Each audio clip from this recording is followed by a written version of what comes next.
Imagine you're standing at the edge of a cliff, looking out at the horizon. The sun is just beginning to rise, casting a warm glow across the landscape. You take a deep breath, feeling the crisp morning air fill your lungs, and then you jump. For a moment, you feel weightless, suspended in mid-air, and then suddenly you're plummeting towards the ground. But just as you start to panic, something incredible happens. You feel your body lift, and you realize that you're no longer falling, you're flying. Starting your own business can feel a lot like jumping off a cliff. You have a brilliant idea, and you know that it has the potential to soar, but the thought of taking that first leap can be daunting. That's where this video comes in. In the next hour, you'll learn everything you need to know to get your business off the ground and soaring towards the stars. From aligning your business with your personal goals to making sure your plans are financially viable, this video will give you the tools you need to defy gravity and take flight. So, take a deep breath, imagine yourself jumping off that cliff, and get ready to fly. With the knowledge you'll gain in this video, there's nothing stopping you from reaching new heights and achieving your wildest entrepreneurial dreams. Chapter 1. Once you have identified your lifestyle goals and values, it's time to examine your idea and determine if it aligns with them. This is where Emily found herself when she decided to become an entrepreneur. Emily had always been interested in fashion and wanted to start her own clothing line. She had a few designs in mind, but before she invested any time and money into her business, she knew she needed to do some soul-searching. Emily sat down with a pen and paper and started to think about her lifestyle goals. She wrote down 4 categories: family, career, well-being, and money. Under each category, she wrote down what she wanted her life to look like in 5 years.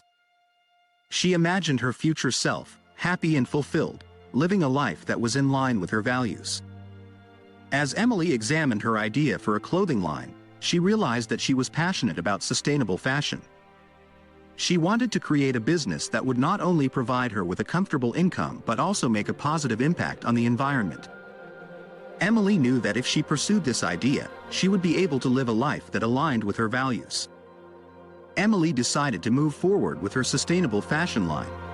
She started to research sustainable materials and manufacturing processes, and she found a team of like-minded individuals who shared her passion for sustainable fashion. Emily's business quickly took off, and she was able to make a positive impact on the environment while also living a lifestyle that aligned with her values. As Emily reflected on her journey, she realized that the first step in becoming a successful entrepreneur is to examine your values and lifestyle goals. By doing this, you can ensure that your business aligns with your personal values and that you will be happy and fulfilled in the years to come. Emily was proud of her decision to start a sustainable fashion line, and she knew that her business would continue to thrive as long as it remained in line with her values. Samantha had always felt like she was meant for something more. She had a steady job as a customer service representative, but she couldn't shake the feeling that there was more to life than what she was currently doing.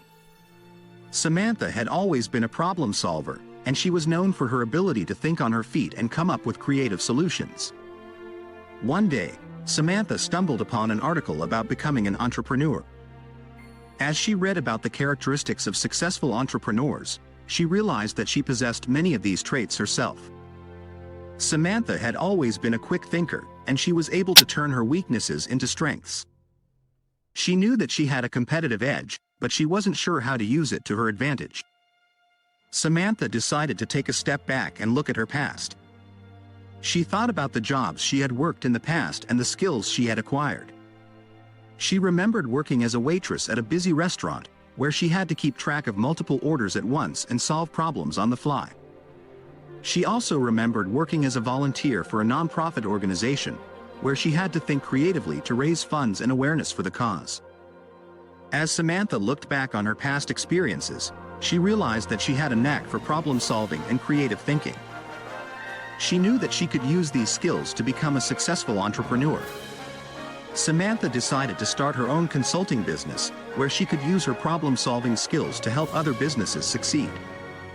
Samantha's consulting business took off, and she quickly became known for her ability to come up with creative solutions to complex problems. Samantha's past experiences had helped her identify her strengths and use them to her advantage.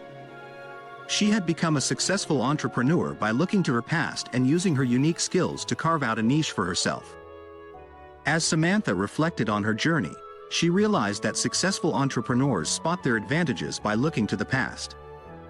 By examining their previous experiences and identifying their unique skills, entrepreneurs can use their strengths to create a competitive edge and become successful in their chosen field. Samantha was proud of her decision to start her own business, and she knew that her past experiences had played a crucial role in her success. Chapter 3. Jenna had always dreamed of starting her own business. She had many ideas, but none of them seemed to stick until she stumbled upon the concept of creating an online marketplace for independent artists to sell their unique handmade goods. Jenna was thrilled at the thought of bringing together a community of like-minded creatives who were passionate about their craft. Excited to get started, Jenna grabbed a pen and paper and began mapping out all of her ideas in a mind map. She brainstormed about the different categories she would need to consider, such as website design, marketing strategies, and customer service. After filling her mind map with countless ideas, Jenna knew she needed to distill her concept down to its essence. She organized her ideas into different categories and began writing about each of them, trying to flesh out her thoughts and ideas in a clear and concise manner. It wasn't easy, but Jenna persevered and eventually managed to condense her initial 500-word draft into a 3-sentence paragraph that perfectly encapsulated her vision. She knew that she had to make sure her idea was easy to understand, so she continued to refine her sentence until it was a single, clear sentence that could easily be communicated to potential customers and investors. Jenna was thrilled with the result and knew that she had mapped out the perfect plan for her business. With her idea clearly defined, she felt confident and ready to take the next step towards turning her dream into a reality. Chapter 4. Jane had always been passionate about sustainable living and wanted to make a difference in the world. She decided to launch a business that sold eco-friendly and sustainable home products. Excited about her idea, Jane shared it with her friends and family. They were supportive, but she knew she needed more feedback. She started reaching out to people who were environmentally conscious and asking for their opinions. Some of the feedback she received was that her prices were too high and that she needed to offer a wider variety of products. Taking this feedback into consideration, Jane decided to research the market further. She looked into the current offerings in the eco-friendly home product space and found that there were many other companies selling similar products. She also discovered that many of these companies were not doing enough to promote sustainability. This realization helped Jane refine her idea even further. She decided to focus on promoting the environmental impact of her products and to offer a wider variety of sustainable and affordable options. She also started reaching out to suppliers who were committed to sustainable practices. Jane continued to refine her idea and market research and eventually launched her business. She was thrilled with the response she received from customers who appreciated her commitment to sustainability and the quality of her products. Through her dedication and perseverance, Jane was able to create a successful business that not only made a difference in the world but also helped her achieve her entrepreneurial dreams. Chapter 5. Mia had a brilliant business idea. She wanted to create a line of eco-friendly clothing made from sustainable materials. Mia was determined to make her idea a success, but she knew she needed to understand her potential customers first. Mia started by conducting market research, which taught her a lot about the eco-fashion industry.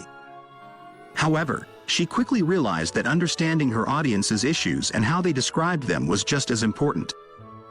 Mia decided to develop a customer plan, which stands for her customer's problems, language, anecdotes, and needs. She created a spreadsheet with 4 columns, one for each category, and started working on the first letter of her plan, her customer's problems. To identify potential issues, Mia contacted people she thought would be interested in eco-friendly clothing and asked them open-ended questions. She learned that many of her potential customers struggled with finding stylish and affordable eco-friendly clothing.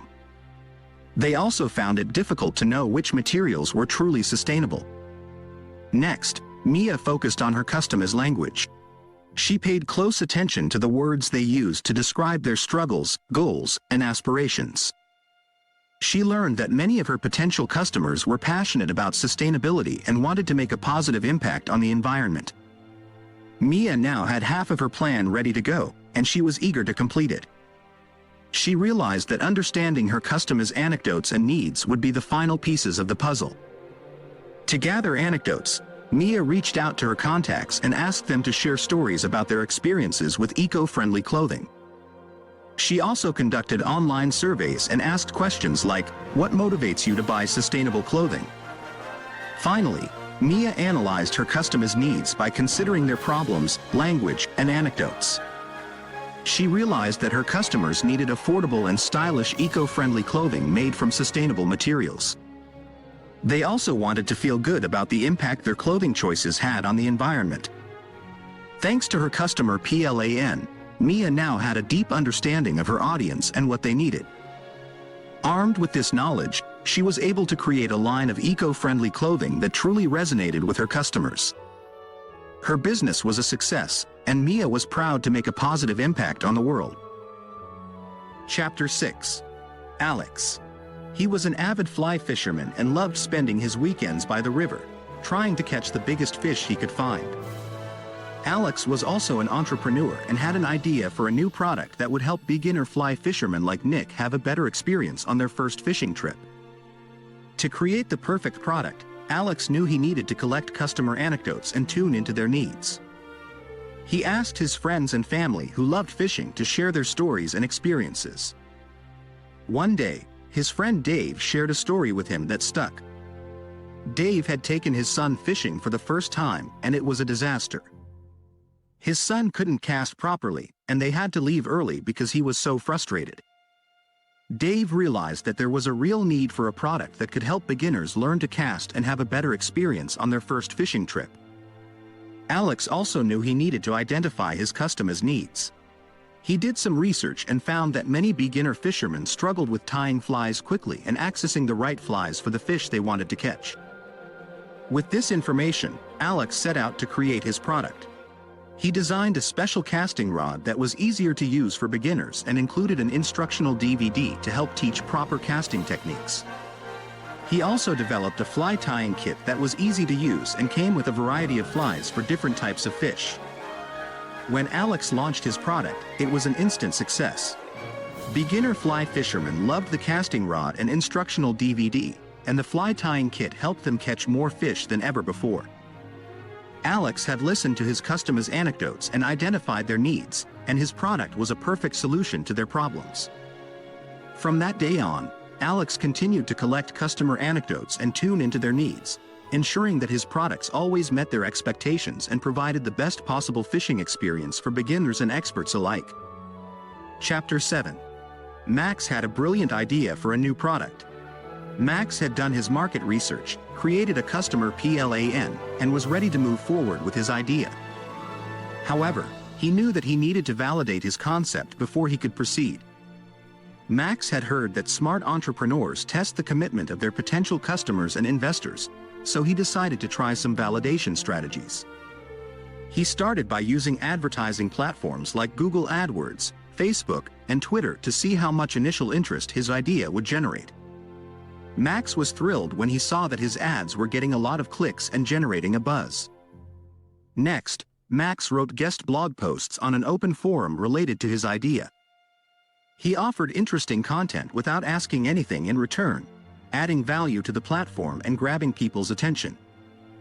Over time, Max began presenting his product on the forum and asked people if they were interested in investing. Max was pleased to see that many people were excited about his idea and wanted to invest in it. Max also tried hyper-targeting to identify the percentage of the market that was potentially interested in his solution. He asked his audience to identify as wanting or needing his product or service. He posed a question on the online forum, asking who would be interested in his idea. To his delight, he received many responses from people who were interested in his product. Finally, Max decided to try public speaking. He gave a presentation about his product and asked people to raise their hands if his product would solve a problem of theirs. To his surprise, Almost everyone in the audience raised their hand, showing a strong interest in his idea. After trying all of these validation strategies, Max felt confident that his idea was a winner. He had tested the commitment of his potential customers and investors and was ready to move forward with his product. Max learned that by testing the commitment of potential customers and investors, he could validate his concept and ensure the success of his business. Chapter 8. Emily was a young entrepreneur who had spent months developing a new product that she believed could change the game in her industry. However, she knew that having a great idea wasn't enough to succeed. She needed to make sure that potential customers would actually be willing to buy her product. Emily began by doing some market research and talking to people in her target demographic. She asked them questions about their needs and desires and listened carefully to their responses. Based on their feedback, she made some tweaks to her product and felt confident that she was on the right track. But Emily knew that talking to people and getting feedback wasn't enough. She needed to take the next step and actually ask people to invest in her idea. She started by reaching out to potential customers one-on-one, whether through in-person meetings, phone calls, private messages, or emails. In each conversation, Emily made sure to show interest in the customer first. She asked them questions about their lives and interests and listened to their responses. Then, she shifted the conversation to her product and shared information about herself and why she was passionate about this idea. She was honest about wanting their feedback and asked them directly if they would be interested in buying her product. Some people said yes right away, while others needed more convincing. Emily was patient and took the time to answer their questions and address their concerns. But she also knew that simply expressing interest wasn't enough. She needed people to actually commit financially to her idea. That's why Emily decided to ask for pre-orders. She sent out an email to her list of potential customers with a link to purchase her product in advance. She waited 24 hours and then followed up with anyone who hadn't responded. She was thrilled to see that 5 people had pre-ordered her product, which according to Everett Rogers, was a good indicator of success. Emily was excited but also knew that there was more work to be done. She took the feedback she received seriously and continued to make improvements to her product. She also kept reaching out to potential customers and asking for their support. And eventually, her hard work paid off. Her product was a huge success, and she became a well-respected entrepreneur in her industry. Finally, the insights and knowledge I gained from reading Will It Fly were phenomenal. I highly recommend it. Thank you for taking the time to watch, and if you found value in this video, be sure to hit that like button and subscribe to my channel for more great content. Trust me, you won't regret it.